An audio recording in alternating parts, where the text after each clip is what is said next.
Hello students of class 12th economics बेटे, जैसे कि आपका chapter number 6 new economic reforms ये आपका चल रहा है। तो बेटा जिसमें मैंने आपको लिबरलाइजेशन वाला कंसेप्ट आपका चल रहा था, और लिबरलाइजेशन वाले कंसेप्ट में मैंने आपको ये समझाया था कि इंडस्ट्रियल सेक्टर में कौन कौन सी नई रिफॉर्म यानी कि नई पॉलिसीज़ चलाई गई। फिर आपको मैंने गवर्नमेंट के इनकम एंड एक्सपेंडिचर से रिलेटेड पॉलिसी के बारे में बताया था। एक मैंने आपको फाइनेंशियल यानी कि बैंकिंग से रिलेटेड पॉलिसी के बारे में बताया था।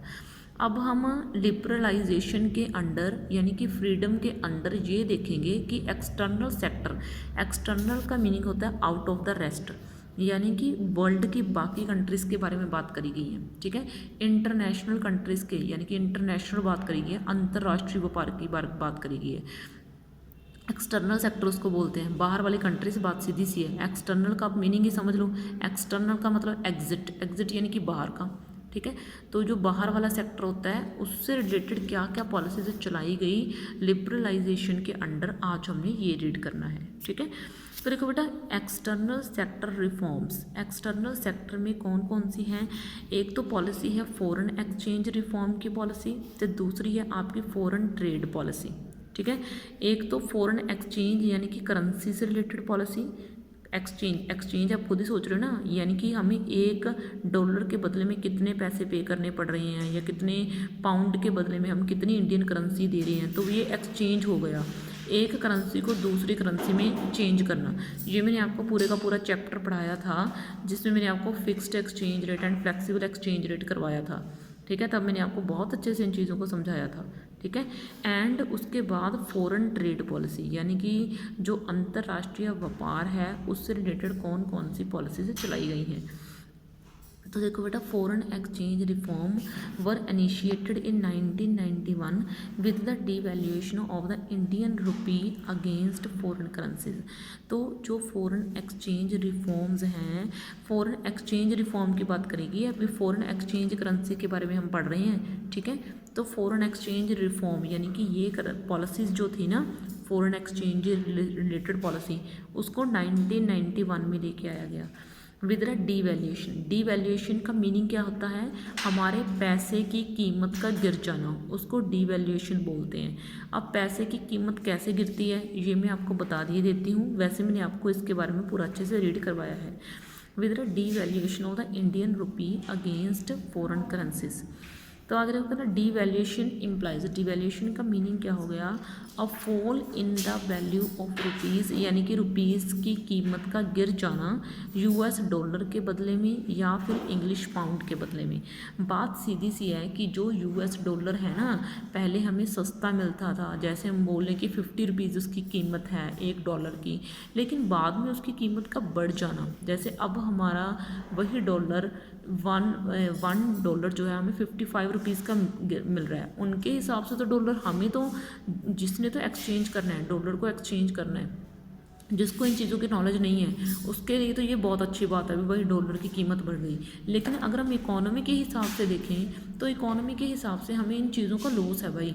ठीक है, हम फ़ायदे में नहीं, हम नुकसान में हैं अगर हमारी उसकी कीमत क्या हो रही है, डॉलर की कीमत कम हो रही है। ठीक है, डॉलर की कीमत सॉरी बढ़ रही है, मतलब हमें $1 लेने के लिए ज़्यादा पैसे देने पड़ रहे हैं।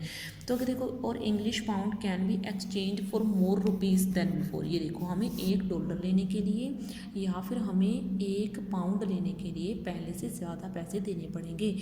और इम्प्लाइंग दैट $US और English pound can buy more goods in the Indian market. अब हमारी कंट्री में डॉलर के महंगे होने का मीनिंग क्या है कि वो लोग हमारी कंट्री में आके ज़्यादा चीज़ें खरीद सकते हैं कम पैसे से।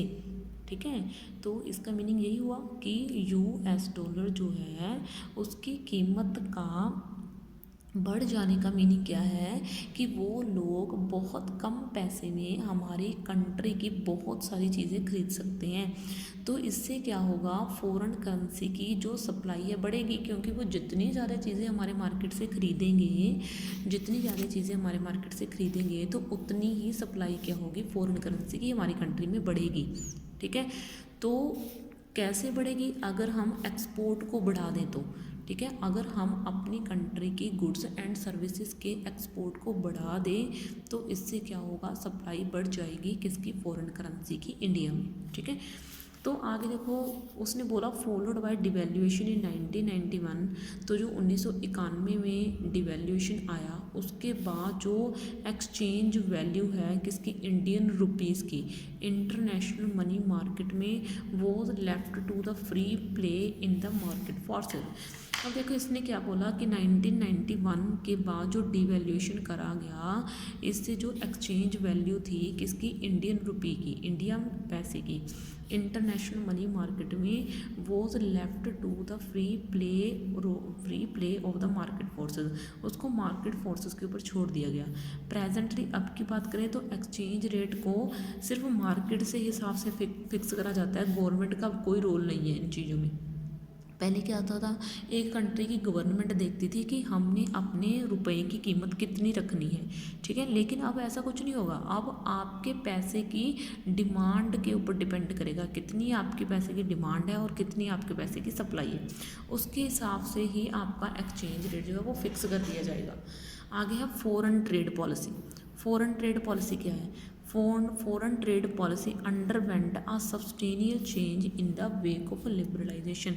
तो जो फॉरेन ट्रेड पॉलिसी है उसने एक बहुत अच्छा चेंज लेके आई, लिबरलाइजेशन के अंडर इस पॉलिसी को चलाया गया तो हमें एक बहुत अच्छा चेंज देखने को मिला। यानी कि tariff restrictions have been considerably moderated, ठीक है, rather withdrawal from many items of export and import. Tariff restrictions have been considerably moderated, यानी कि टैरिफ रिस्ट्रिक्शंस कौन सी होती हैं? जैसे टैक्स वगैरह की रिस्ट्रिक्शन, उसको ना मतलब काफ़ी हद तक सुधारा गया। पहले क्या होता था? एक्सपोर्ट एंड इम्पोर्ट की जो आइटम थी उनको जब्त किया कर लिया जाता था, लेकिन अब ऐसा कुछ नहीं होता, बल्कि टैक्स के आधार पर चीज़ों को भेजा और लौटाया जाता है। Instead of policy of protection in the domestic industry, हमें डोमेस्टिक इंडस्ट्री को प्रोटेक्ट करने की बजाय हमें सर्वाइवल ऑफ द फिटनेस्ट उन्हें अच्छा बनाना चाहिए, ठीक है, कि हमें ऐसा नहीं है कि डोमेस्टिक हमारी कंट्री में जो इंडस्ट्रीज़ हैं उनको प्रोटेक्ट करो, बल्कि उनको फिट बनाओ, उनको अच्छा बनाओ, ठीक है। आगे देखो, market competition has replace the policy of quota and tariff. फिर मार्केट में कंपटीशन जो है उसको बढ़ावा दिया गया, ठीक है। एफिशिएंसी इन द, यानी कि bench mark of growth, not simply expansion, और ग्रोथ को बढ़ा दिया गया, ठीक है, इसको और ज़्यादा आगे लेके जाया गया। तो बेटा नेक्स्ट वीडियो में आपका प्राइवेटाइजेशन करवा दूँगी, तो इस वीडियो में मैंने आज आपको लिबरलाइजेशन कंप्लीट करवा दिया है। ओके बेटा, थैंक यू।